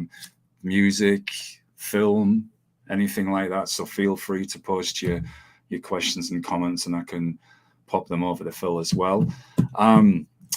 So again, getting lost up in the shooting for this video, and there was something you mentioned I was going to follow up on with there as well. Aside from this army base, which you're like going to, is there anywhere else that you plan to shoot a video at some point, or you would like to? Maybe one of our castles, for example. If Joe the janitor can maybe give you the keys for the dungeon below or something. It's surprisingly difficult finding location. I mean, we've done some interesting. We did a photo shoot down in the Asylum in London, which would be a great place to shoot. That's it's an old building that we went to, and chapel. And we actually, we've done some interesting places, because the very first video we ever shot, or pro video, was For You Waste My Time from Persistence of Memory. And you'd never know it watching the video, but we actually shot that in the garden centre where my wife works. And right. I don't know what the owners were thinking. I think that they were very generous. They let us go in there on a working day. It was a bank holiday, so the days of the week of the year, and it was shot in this workshop at the back, and it just looks amazingly industrial. The drummer that we had at the time, Ches, we put him up on this big workbench. He looked absolutely terrified because the stool was about that far from the edge of the table. We had smoke machines. If you look very, very carefully, I can't remember where it is. It's somewhere near the end.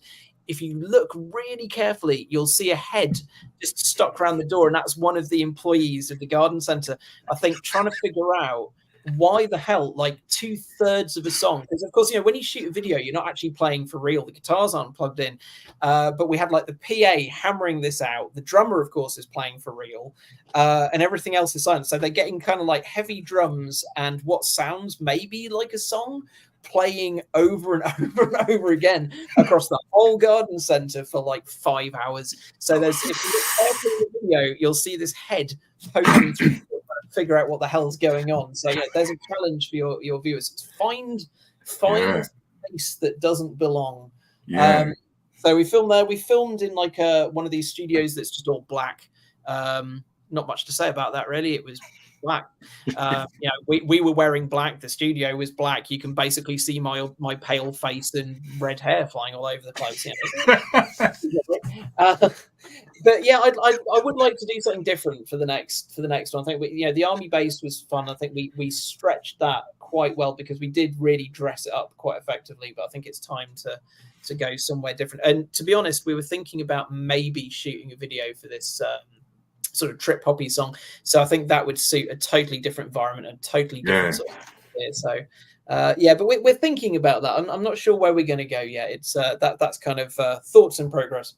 Well, a good thing with trip hop, I mean, man, you can go for the kind of industrial look, or very urban, casual side as well. There can be a range of formats you can go with that.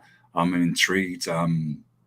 Again, I'd love to talk to you about that, when you've made those videos as well in the future. Fascinated. So I think I did ask this earlier, but it's just a reminder, especially for those just tuning in now. Do you have any upcoming tours and shows? I know you'll definitely want to support the release of the album when it comes out, but I just wondered if you're playing anywhere soon where people can come and catch you. No, actually, we haven't got anything booked at the moment because we're actually, unfortunately, the pandemic turned our lives upside down, and our drummer, for personal reasons, had to step down, and it's a shame. Because Barry French, he did a great job on the second album. He played on The World We Left Behind for Others.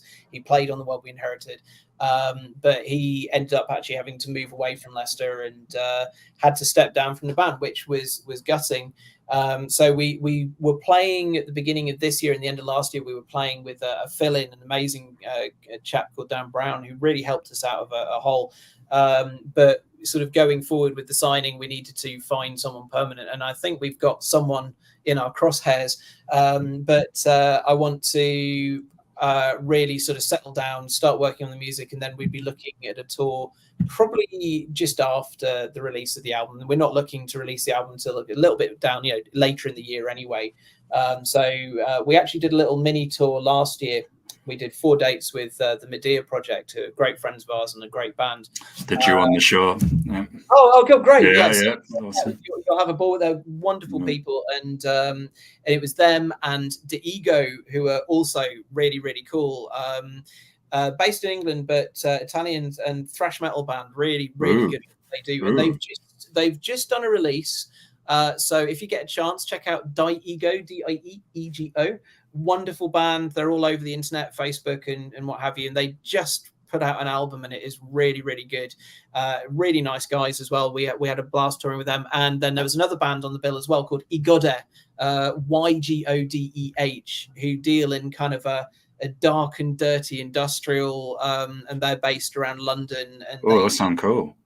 So yeah, I mean, it was one of those tours that was like 4 totally different bands. The Medea Project dealing kind of dark and doomy. We play our kind of depressing whatever it is. And Diego do thrash. And you know what? We played Birmingham, Leicester, London, and Nottingham, and we had an absolutely awesome time. So I think, you know, either late this year or early next year, I want to do something very similar. I want to put together 4 or 5 dates. Although we're based in Leicester, I'm actually originally from the south of England, and I ideally want to go down to Bournemouth and play there. And we want to come up north as well. It's been a long time since we played Manchester, but on the occasions where we came up there, we always had the warmest of welcome. So we really want to come up to Manchester. Basically, we'll play anywhere that has electricity. So when you get the drummer in place, if there's anyone out there who's got an inverter in a shed, then we'll be there. Yeah, Gazfest coming soon. Capacity for like 5 people or something. No, yeah. I like the fact you're doing a cross genre. You did that cross genre tour as well. Fascinating. Have you heard of the band Open Sight? They come on the show. They're also on Rips. They're fantastic. Yes, they're a great band. Oh man, I talked with he'll kill me. I'll forget his name in the channel. Ivan. I talked with Ivan from the band. Oh, dude, I was in my element because here we are as a band who, you know, it's very cinematic. Some of his favorite movies are Predator, and we're talking about Predator 2 as well. Oh, dude, similar to this, the whole intentions of music, and then kind of just went off topic. But no, man, that's all absolutely fascinating stuff. And yeah, and I've forgotten a question again live. Awesome. There was. So yeah, that was it. So with this may be too early to say, and this could, I'd imagine, everyone always will have a different answer to this, no matter what. For the next release, the one after this one, would you explore kind of similar themes, what we've been chatting about, or is it really? Could be something different again, depend on the mood and experiences you've encountered, you know, during the time up to there. Well, I mean, the next release is already written. Well, do share. So yeah, we are coming away from that. The Persistence trilogy is exactly that. You know, I think you know we've looked at the sort of the state of the world as it is, and through this kind of socio-political backdrop, and I've really enjoyed it. But at the same time, you know, I think it's something that could become quite stale if you tried to kind of cling on to that concept. A bit too played out. So, you know, you look at like a band like Queensryche, you know, they did Operation Mindcrime, which is, to my mind, one of the best like kind of prog metal albums of all time. Agreed. And then they kind of, you know, they then stepped away and did Empire. And I would say, you know, they're tangentially related, but they're quite different actually, both musically and lyrically. So yeah, the concept, it is a concept album because I don't know, I think in that way. I'm just trying to think how much I should give away about this. Really, well, no one's going to remember anyway. I was just sticking with it to check there, just maybe a small part then, but you go for it if you want. Broadly speaking, it's basically a combination of Dante's Inferno and Anxiety. Right. So yeah, essentially the 4th album is based on the kind of emotional cycle that I think a lot of people, and certainly I, went through during the period of lockdown. And it's not necessarily about lockdown itself, because obviously that concept is sort of time limited, but I think, you know, the lockdown really was just a kind of an exaggeration of what it is to be lonely. It was enforced loneliness. Yeah, isolation. Yeah. So, we, as human beings, we're social animals, and we go through that. And so, although I conceived the idea during lockdown, I think it's equally applicable to people who are alone, and again, trying to reach out through screens, and trying to find the sort of the humanity, if you like, and that's the basis of the album. I probably will stop there, because Paul and Chris will be bearing down on me with meekly. Like, I can't believe you said that. So sorry. Might put you in that straight jacket again and leave it at the army base. But yeah, so I'm always writing. I love. I love creating, and that I've guested on some other people's records in the last couple of years, and I've got a couple of solo things that I've written and done, and I need to be writing, really. It's kind of the way that I sort of communicate a lot of things.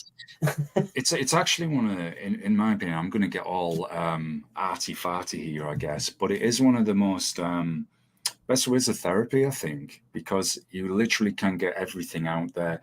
Hell, being in any kind of involvement with the arts, and if you are always writing, that is such a good thing, because when you encounter writer's block, those difficult moments where it's, man, I can't seem to get this out, or whatever I'm writing, I just don't like, or I'm not short of material or inspiration, that's such a good thing.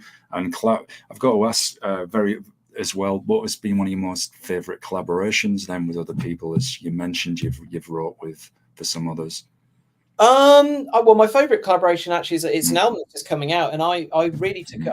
I'm not really on it a whole lot, but it's an album by a guy called Matt Steady, and he's done a wide variety of things. I think when I got to know him, he was doing more folky sort of stuff, but he's just put together an album called Presence, which is, broadly speaking, I would say it's kind of like instrumental music in a kind of Joe Satriani vein, but with a strong sort of emotional undercurrent.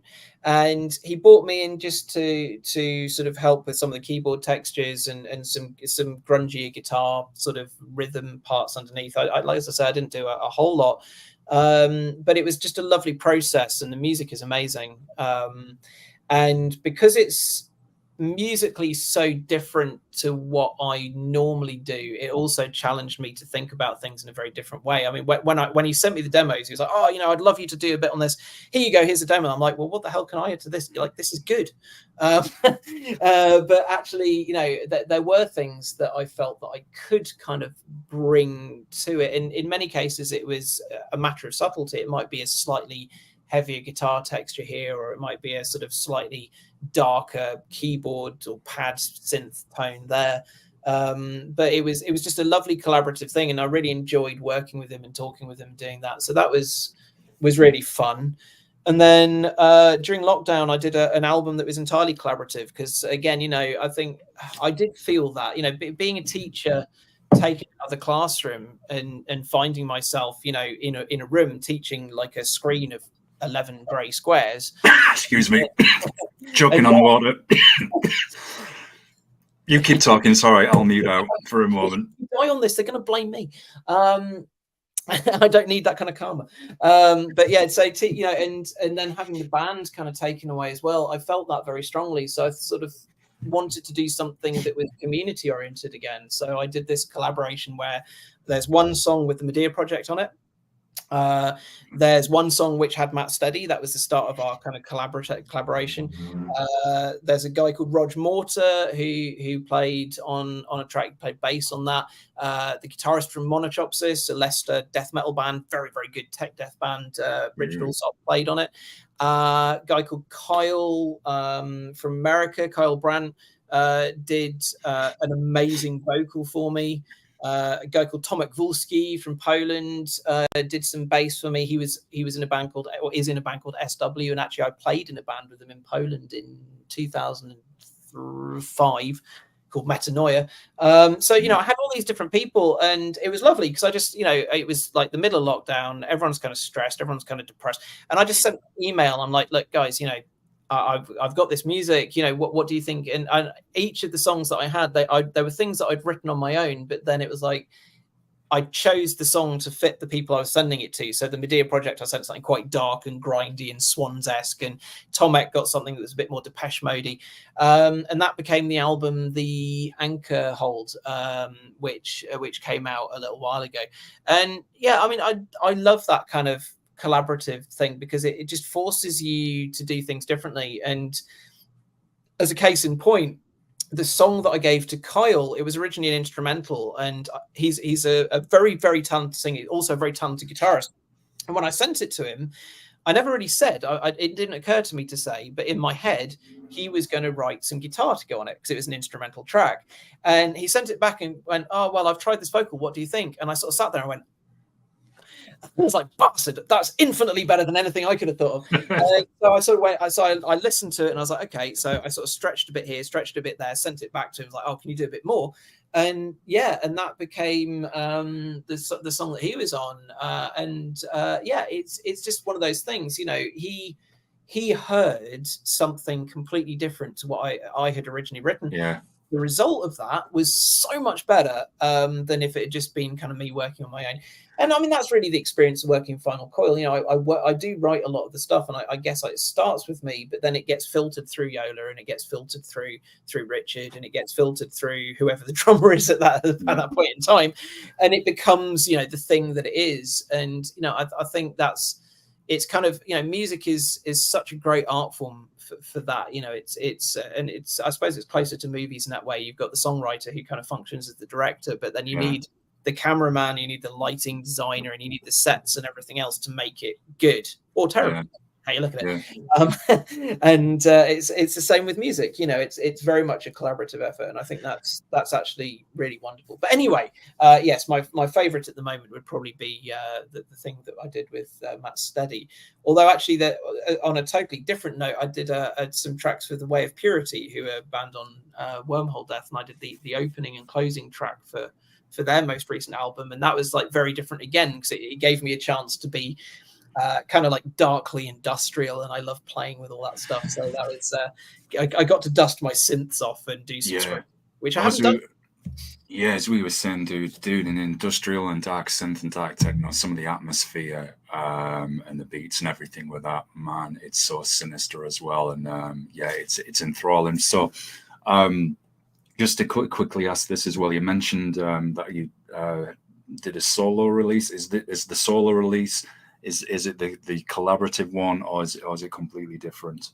Well, that's the collaborative one. I've done a couple actually. Right. So the Anchor Right was a solo EP, and then the Anchor Hold was the collaborative one, and there was then a remix that was done by DJ Shane Orngst, who I encountered through I did a dance track for Sideline magazine, I think in Germany, and Shane remixed that, and I thought he did such an amazing job that I wrote to him, said, "Look, do you fancy doing a couple of tracks from the album?" And in the end, he did the whole album.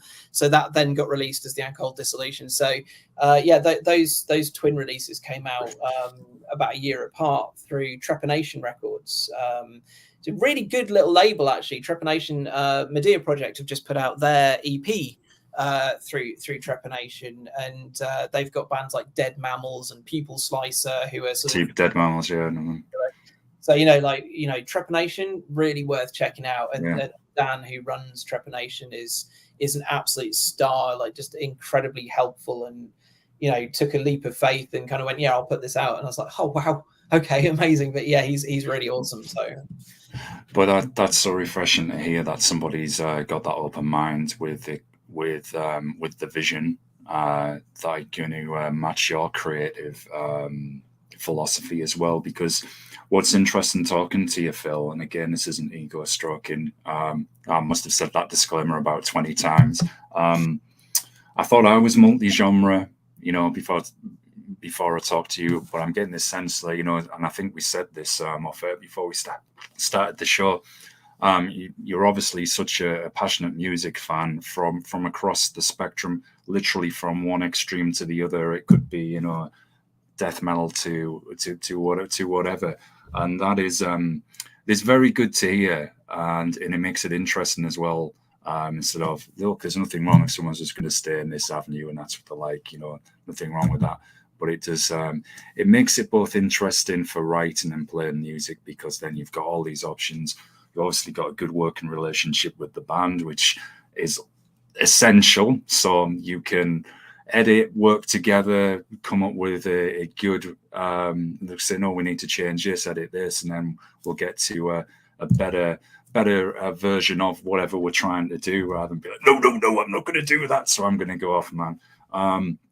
Got to quickly ask you this quick fire as well. Which is your favorite out of the original 3 Evil Dead movies? Which is your favorite? Not the remakes. Oh man. Well, there are only 3, surely. Yeah, I'm torn. Right answer. It really does depend. It depends on my mood, because I absolutely adore Ash versus the Evil Dead. Yes. It's so funny, and it's not really scary at all, but it's just a fucking great movie. And funny enough, when my friends and I were talking about this, my friend, a friend of mine from London, Dill, invited my wife and I down for an Evil Dead marathon in the local cinema, and it's like the trilogy pretty much that you can go to that actually gets progressively better.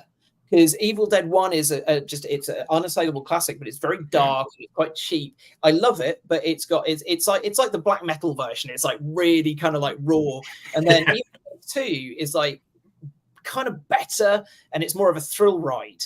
And it's fireworks, but it's also got that kind of, it's got a scare factor to it. And then the third one, it's just off the chart, fucking crazy.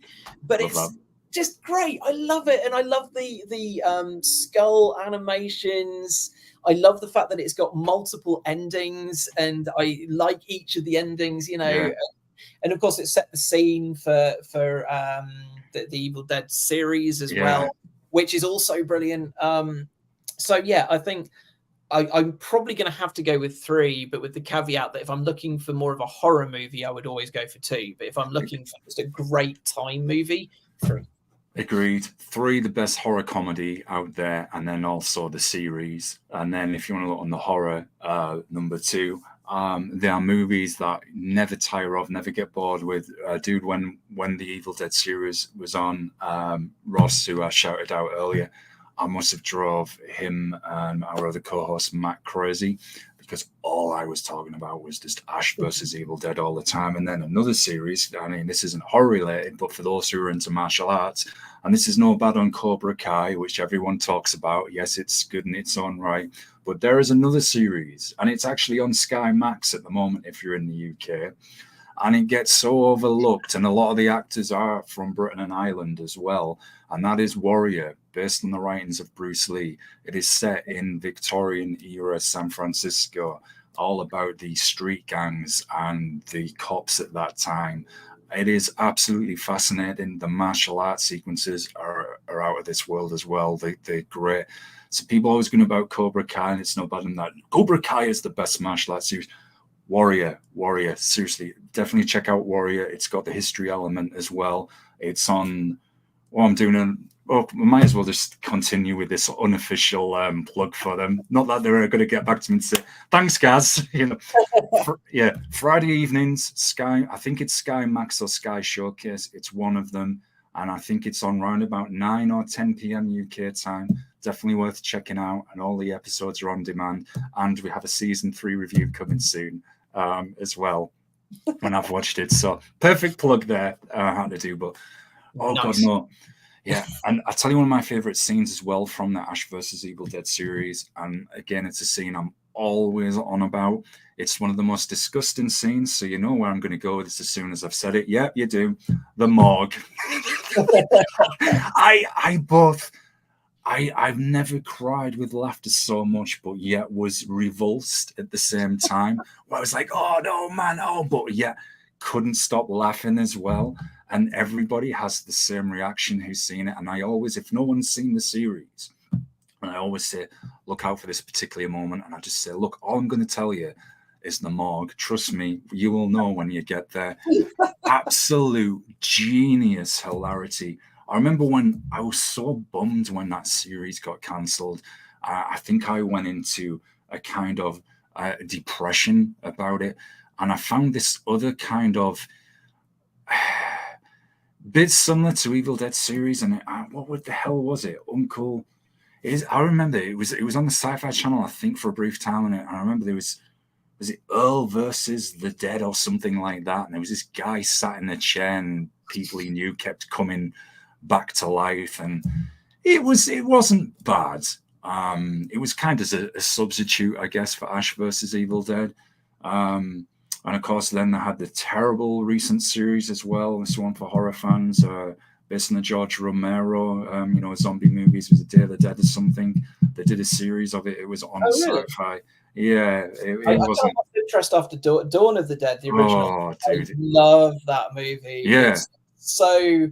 It's really funny, really satirical, and yet horrible in places. It's a cracking movie. I love that film. And that's like filmed on a budget of about 10 pence. Yeah, well, that's what I mean. If you've got a good story and you can use things and a dialogue in the right way, it doesn't always have to have like $900 billion. Hence my little rant earlier on why I sometimes don't like particular popcorn filler movies. Nothing to do with the gender of the person or anything like that. It's to do with because the movie's it's complete. But there is. Again, I talk about this a lot on the shows, and I don't know if you've ever been, but I've always wanted to go to 2 festivals down in London, and I need to get off my backside and get there one year, and that's Fright Fest, and then the other one, I think it's Dark Side Fest. It's run by the horror magazine Dark Side, and I keep meaning to go there because they showcase a lot of the vintage and classic horror. They have indie film and current horror. There's people there from the movies, the actors, people who worked on the sets, etc. And I thought, man, it would just be fascinating. I'd be on an absolute nerdathon talking to these people. I'd be there all day and probably like, dude, aren't you ever going to go back up north? You've got home to go to, haven't you? It's like, yeah, but I just want to ask. There's something to be said about that atmosphere, and as I say, the way they use essentially shoestring budgets to get this across. I mean, the original Halloween is a classic of that as well, filmed on an absolute micro budget. So yeah, totally with you, and putting this with music as well, as you said about the army base, it just works so well. Is there anything else that you would like to shout out about any music that you're involved with both Final Coil, anything else that we may not have covered, because we've done lots of off-topic nerd, and I'm not complaining and on discussions at all, just anything we may have forgotten? Not off the top of my head, but just put you on the spot. If people are digging it, do check out finalcoil.com. We've got a whole host of music, and all the links are there.